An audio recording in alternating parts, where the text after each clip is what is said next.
अस्सलाम वालेकुम। बकरा ईद आने वाली है, आप सभी जानते हैं। बकरा ईद कुर्बानी, ये सुनकर हिंदू या कुछ मुस्लिम्स के भी दिमाग में ये क्वेश्चन ज़रूर आता है कि ये कुर्बानी की क्यों जाती है, क्यों करते हैं हम कुर्बानी, आखिर मासूम जानवरों को ज़िबह करते ही क्यों हैं। तो उनका ये कन्फ्यूज़न दूर करने के लिए मैंने एक मुख्तसर सी कोशिश की है इस वीडियो के ज़रिए आपको बताने की। अगर आपको मेरी ये कोशिश पसंद आए तो लाइक एंड सब्सक्राइब ज़रूर कीजिएगा।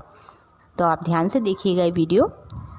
आज से 4000 साल पहले हज़रत इब्राहीम अलैहिस्सलाम, जो कि अल्लाह के नबी थे, उनको ख्वाब में ऐसा हुक्म हुआ अल्लाह का कि अपनी अजीज़ तरीन चीज़ को अल्लाह की राह में कुर्बान करो।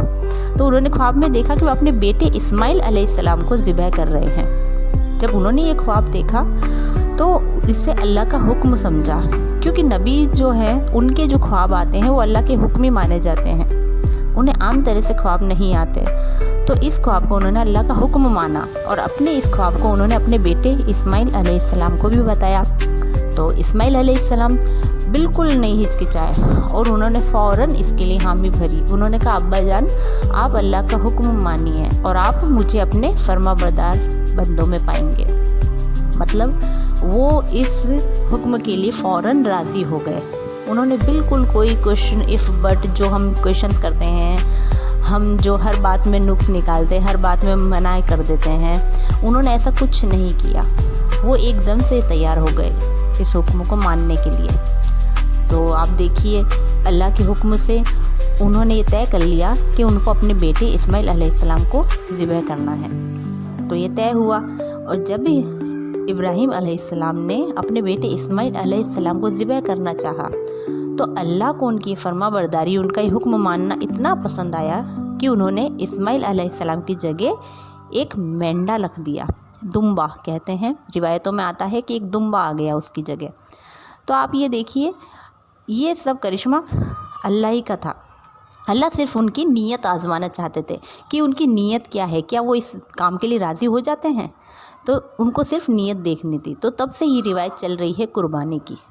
तो कुर्बानी का मतलब ये नहीं है, अब कुरान में भी आता है, कुरान की सूरह हज में आता है कि ना तो इसका गोश्त और ना ही इसका खून अल्लाह तक पहुंचता है।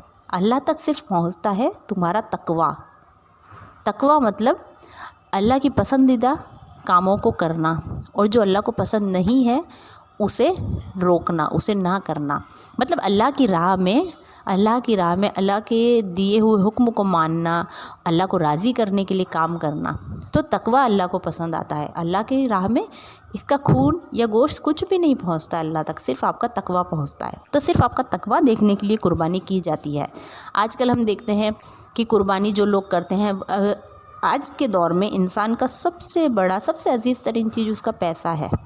तो पैसे से अपने जानवर ख़रीद कर अल्लाह की राह में कुर्बान करता है तो वो उसकी कुर्बानी जो है वो बेहतरीन मानी जाती है और उसका तकवा देखा जाता है कि अपनी अजीज़ तरीन चीज़ को वो अल्लाह की राह में कुर्बान कर रहा है। तो कुर्बानी का मतलब सिर्फ यही है। इसका मतलब ये नहीं कि दिखावा करे, शो ऑफ करे अपने पैसों का। जो साहिब निसाब हैं, जो मतलब इस लायक हैं कि वो कुर्बानी कर सकते हैं, तो अल्लाह ने उनको हुक्म दिया है कुर्बानी करने का। और जो लोग कुर्बानी नहीं कर सकते हैं, जैसे हम जैसे लोग हैं, ना तो कोई हज कर सक रहे हैं, ना कोई कुर्बानी कर सकते हैं, तो हम इबादत कर सकते हैं। हमारे लिए अल्लाह ने खूब सी इबादतें बताई हैं, तो वो भी मैंने इस वीडियो में डाला है। स्क्रीनशॉट आप ले लें और इबादत करें। अल्लाह हम सब की इबादतें, हमारी कुर्बानी, हमारी हज कबूल करे। आमीन।